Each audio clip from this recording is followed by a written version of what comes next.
Biryani lovers, don't scroll. This one video is for you. ಬನ್ನಿ ನನ್ನ ಸ್ಟೈಲಲ್ಲಿ simple ಆದ ಮಟನ್ ಬಿರಿಯಾನಿ ರೆಡಿ ಮಾಡ್ಕೊಳ್ಳೋಣ. ಫಸ್ಟ್ ಒಂದು ½ ಕಿಲೋ ಮಟನ್ ವಾಶ್ ಮಾಡ್ಕೊಂಡು ಕುಕ್ಕರ್ಗೆ ಹಾಕ್ಕೊಂಡೆ. ಅದರಲ್ಲಿ 1 ಟೇಬಲ್ ಸ್ಪೂನ್ ಆಫ್ ಸಾಲ್ಟ್, ಖಾರದ ಪುಡಿ, ½ table spoon of haldi, garam masala, 2 table spoon of oil, water add ಮಾಡ್ಕೊಂಡು ಲಿಡ್ ಕ್ಲೋಸ್ ಮಾಡಿ 8 ವಿಷಲ್ಸ್ ಬರೋ ತನಕ ವೆಯ್ಟ್ ಮಾಡಿ. ಅದಕ್ಕೆ ಮುಂಚೆ 1 ಕಪ್ ಆಫ್ ರೈಸ್ನ ನೆನೆಸಿಟ್ಕೊಳ್ಳಿ. ನಾವು ಬಾಯ್ಲ್ ಆಗಿರೋ ಪೀಸಸ್ನ ಸೈಡ್ಗೆ ತೆಗೆದ್ಬಿಟ್ಟು ಅದೇ ಕುಕ್ಕರ್ಗೆ 8 to 9 table spoon of oil hockey, oil heat ಆದಮೇಲೆ ಹೋಲ್ ಗರಂ ಮಸಾಲಾಸ್ ಎಲ್ಲ ಹಾಕಿಬಿಟ್ಟು ಅದು ಚೆನ್ನಾಗಿ ಬೇಯೋ ತನಕ ವೆಯ್ಟ್ ಮಾಡಿ.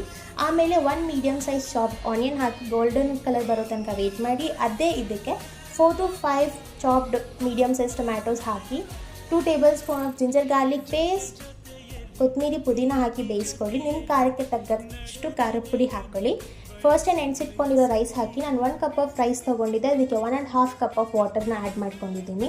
ಸಾಲ್ಟ್ ಚೆಕ್ ಮಾಡಿ ನಿಮ್ಮ ರುಚಿಗೆ ತಕ್ಕಷ್ಟು ಸಾಲ್ಟ್ ಹಾಕ್ಕೊಳ್ಳಿ. ನಾವು ಮೊದಲೇ ಬಾಯ್ಲ್ ಮಾಡ್ಕೊಂಡಿರೋ ಮಟನ್ ಪೀಸಸ್ನ ಅದರಲ್ಲಿ ಆ್ಯಡ್ ಮಾಡಿಕೊಂಡು ಮಟನ್ ಮಸಾಲ ಹಾಕಿ ಲಿಡ್ ಕ್ಲೋಸ್ ಮಾಡಿ 1 ವಿಷಲ್ ಬರೋ ತನಕ ವೆಯ್ಟ್ ಮಾಡಿ. Super delicious juicy mutton biryani is ready to serve. 1 ತುತ್ತು ಪೀಸ್ ಜೊತೆ ಬಾಯಲ್ಲಿ ಇಟ್ಕೊಂಡ್ರೆ ಸ್ವರ್ಗ guys. Subscribe for more videos.